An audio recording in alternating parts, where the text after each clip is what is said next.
Happy Thursday, you guys. I looked at the forecast and it says that it's supposed to be like warm today, but it doesn't look like it. It's kind of cloudy and gray. So hope it's sunny and beautiful wherever you are. We are on chapter 20. I almost can't believe it.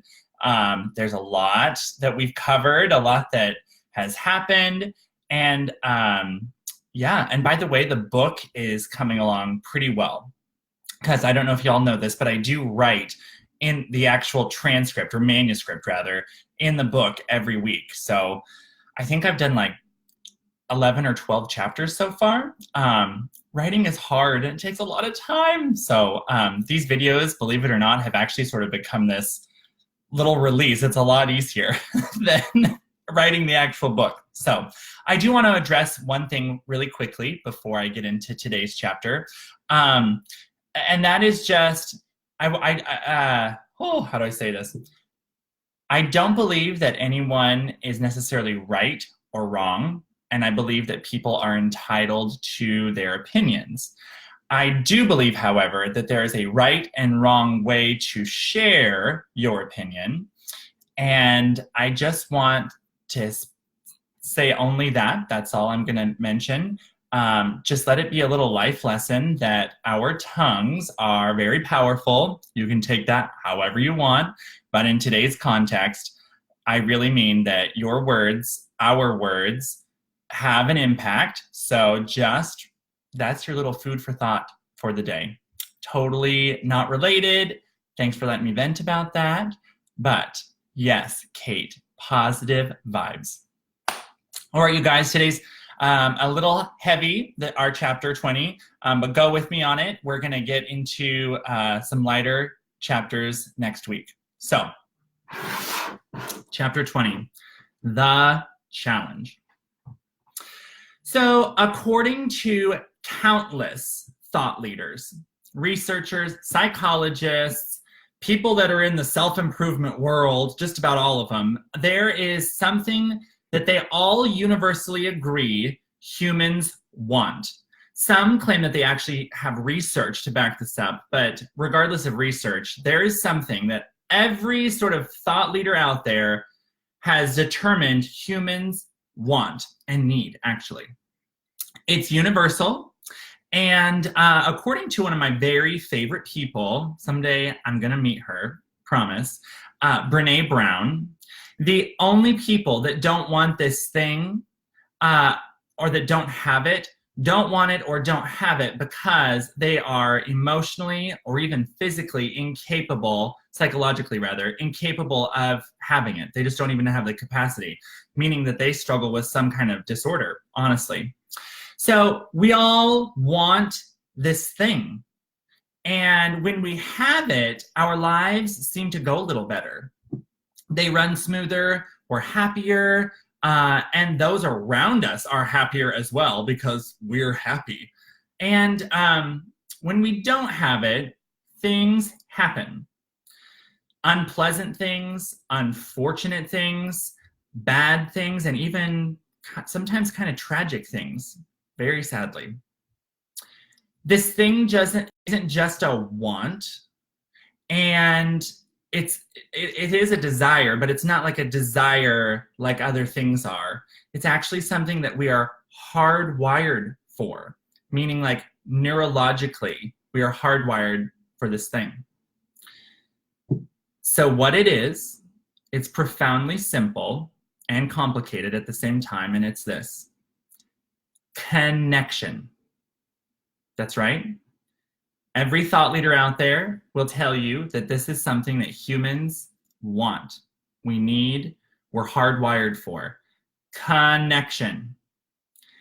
And I subscribe my own personal opinion, and that is true, unabashed connection. Now, I know it's been a while since some of us were in an English class learning vocab words, so I want to tell you the definition of unabashed, because some may know what it means, have an idea what it means, but I want to be very clear in this context what I mean by it.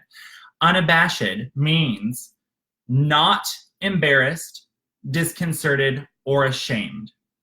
You're not ashamed, not embarrassed, not disconcerted. You are unabashed. And I believe that humans actually want and thrive with unabashed connection. So in other words, truly, exactly, unapologetically who you are. That is what we want. Okay. I want to switch gears for just a second. I am a new uncle, and my sister, my sweet sister, had this baby about 8 months ago. And actually, she was born on Christmas Eve. Her name is Cecilia Ann. And right now, she loves to sleep and she loves food. She's always smiling. She's always happy. Her little teeth are coming in. She's precious. She really does. I've been around a lot of babies, and she really does smile a lot. She's just this very smiley, laughy little baby. And my sister says she's the best baby. Now, I think that most mamas and daddies out there with new little ones, they say that theirs is the best, right? My sister, like, of course she thinks that because Cecilia Ann is darling and precious and sweet and this new beautiful baby. But what she really means, and my sister knows she's pretty damn lucky, her baby doesn't really cry very much. She doesn't really cry. She sleeps through the night. She eats really well. She has just been an incredible baby from the day she was born. And I love that. She's truly precious. So I want whoever's watching this to think about little ones in your life. Whether it's your baby, someone else's baby, it doesn't matter. I really want you to think about a baby for a moment. So when I hold my little niece and just think about her in general, but especially when I'm holding her, something absolutely lovely and at the same time terrifying crosses my mind, and it's this. Now think about the babies in your life for a second, okay? In that moment, when I'm holding my sweet little baby niece, there is nothing wrong with them, right? But here's the catch. They, in their sweet, innocent little self minds, I don't know if I said that right, go with me, they don't think anything is wrong with them. They don't. Their mind is not even capable of producing that thought. Nothing is wrong with them. And there isn't. But somewhere down the road, and for a variety of reasons that are way too involved and detailed to get into right now, my little niece is going to think that there is something wrong with her. Am I plaguing her? Am I like forecasting a terrible future for her? No. Why am I saying this? Because I know, as do all of you, that this is a thing. At some point in our lives, whether we imagine it, which I don't think we just make it up, or it's told to us, which I think happens all the time, we end up thinking there's something wrong with us. And it is really tragic. She's going to say, I'm not blank enough. I'm not pretty enough. I'm not smart enough. I can't do that. Where the hell does any of that come from? I don't know. And it's kind of sad, especially when you think of the little babies that you know in your life. And again, I'm not trying to set her up for failure, if you will. In fact, I believe, on a quick little side note, that the faster that she can learn that those thoughts are going to come, but there are solutions and tools to sort of bypass that. There are ways that you can live a beautiful life and just accept and acknowledge that, yeah, that's probably something I might struggle with later. The faster she and any of us can learn that, the better our lives will be. Can I get an amen? So, there's something wrong with me. Why do we think that? Again, I don't know. But I'll tell you what happens when we start thinking that. it begins unraveling connection. That thing that we really want to show up truly, unabashedly as ourselves for that connection, this is what unravels it. So, when we don't feel connected, a few things happen. We end up not feeling loved is one of the biggest ones. And by the way, this shows up differently in all of our lives, okay? So I'll speak just personally for myself. I don't feel loved. I don't feel trust. And I don't feel comfortable, right? It's sad and it's a scary place to be. And all of us knows that feeling, that where we have like second guessed ourselves, let that little voice in our heads that I don't know where it comes from, but it tells us mean, nasty things. It's a terrible little voice up there.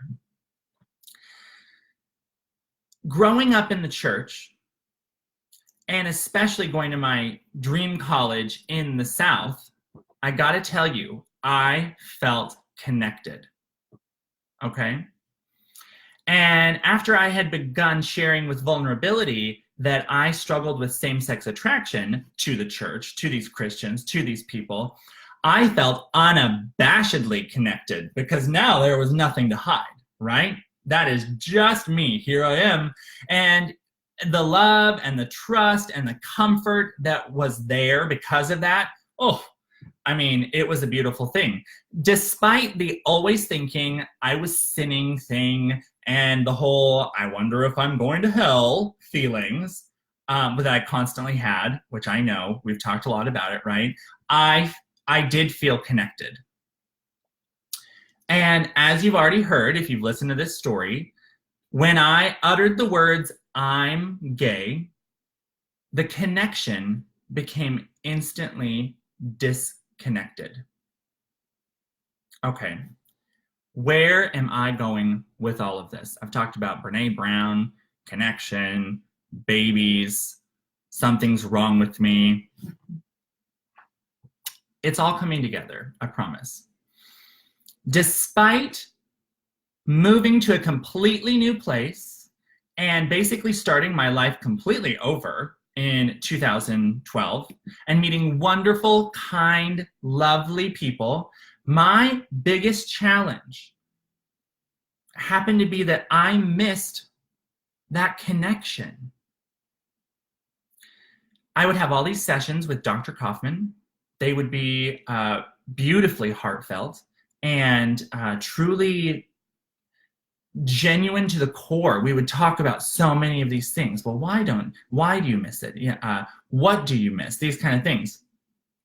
I had new friends and had beautiful, amazing conversations with them. I had new goals.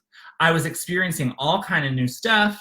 I had a new mindset, and it was all amazing and helpful and honestly very therapeutic.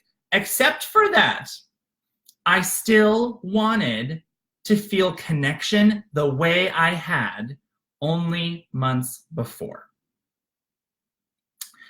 And this is sort of the challenge in general. I would constantly find myself, especially when I was alone, remembering and reminiscing about all of these times in the past when I had felt connection.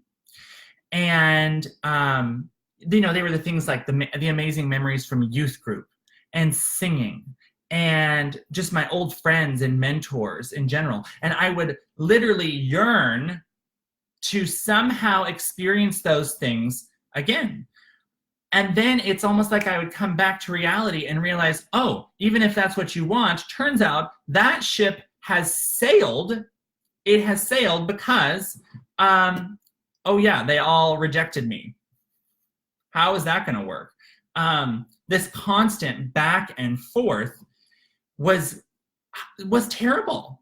I'd want something and then I'd feel stupid for wanting it for many reasons. One, like looking back, it wasn't all that good, actually. I was not living my best life. But two, it wasn't even realistic now. These people, these groups, this concept, this thing, the church, it was gone now, right? And so here's where this all comes together. Instead of telling people the truth about what I was feeling, that unabashed connection sort of thing, right? Showing up unapologetically, just you're not embarrassed at all about yourself, right? That thing. Yeah, I didn't do that. I hid it. Why? Because I felt that something was wrong with me.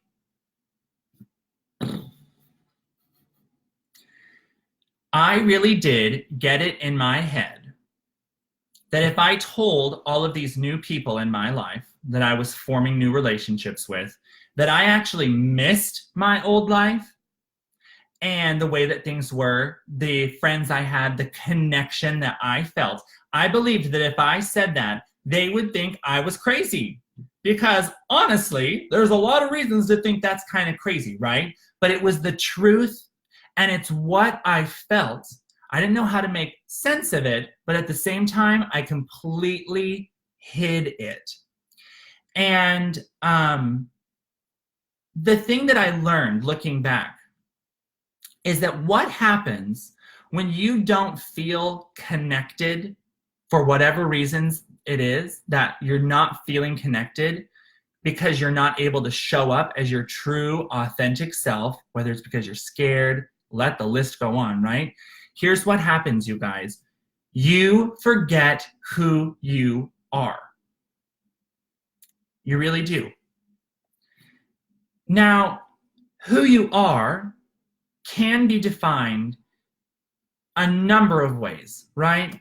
For a lot of us, it has to do with what we do, especially here in America, what we're working on, what we're working towards, our labels, our identities, things that have happened to us in the past, our experiences, our skills, our abilities, our talents. There's a whole myriad of things that kind of make up who we are, right? Well, I very slowly began forgetting who I was in a lot of ways. And I'm going to tell you a little bit more about why. A lot of it has to do with the fact that I was so desperate to be loved and accepted, kind of in general, because of all this heartache, that I basically began replicating and conforming to and becoming the person that I thought those around me expected me to be. What I believed in at my core and what I stood for and what I wanted for myself and for the world, Darren's unique, what he wants, those things, they kind of started being dumped out the window. If I'd meet someone here and they kind of, what I felt they were conveying to me was that they expected me to be the vibrant gay guy out in the office. Yeah, I lived up to that. When I was expected to be the really kind of analytical person in another job and not be myself, yeah, I did that. I was just this little shell, right? And it's because I was not showing up as myself. I didn't feel connection. And it's because I wasn't allowing it to happen. By day, I was kind of constantly working on creating and becoming these Darrens that I thought everyone wanted and expected me to be. And by night, and whenever I was alone by myself, I was absolutely in my head, wishing so hard and so bad that these two worlds that I knew, these two Darrens, they could just be one. And it didn't make sense to me why they couldn't be. And I also had no idea how to make it happen. Now, isn't that silly? Like, I can sit here today. I know how my life has played out. But in that moment, I was scared of simply telling people that I missed what I used to have, because in actuality, it was kind of crazy and it was not a great situation. But I missed it. And I wanted it back somehow in some form, but I didn't tell anybody. I didn't actually show up. And because of that, I really didn't feel connected, right? And at the end of the day, all I wanted was connection. Just like all those thought leaders say we want, yeah, it's true. That's what I wanted. So another thing that happens when we don't feel connected is that we start to numb. And this is kind of sad. It's actually really sad. And here's kind of how it goes. And by the way, that's what I did. I slowly began to numb, started numbing. Small and slow at first, but I did. Something that Brené Brown specifically has taught me and so many others is this. When we numb, it's actually impossible to selectively numb. So do you know what that means? It means when you try to numb one little part of your heart, you actually numb the whole thing. You can't selectively numb. You end up numbing everything. And in my attempt to numb, I ended up doing something that I regret to this day. It was unexpected, it was unfair, and it was very unlike the Darren that myself or anybody knew.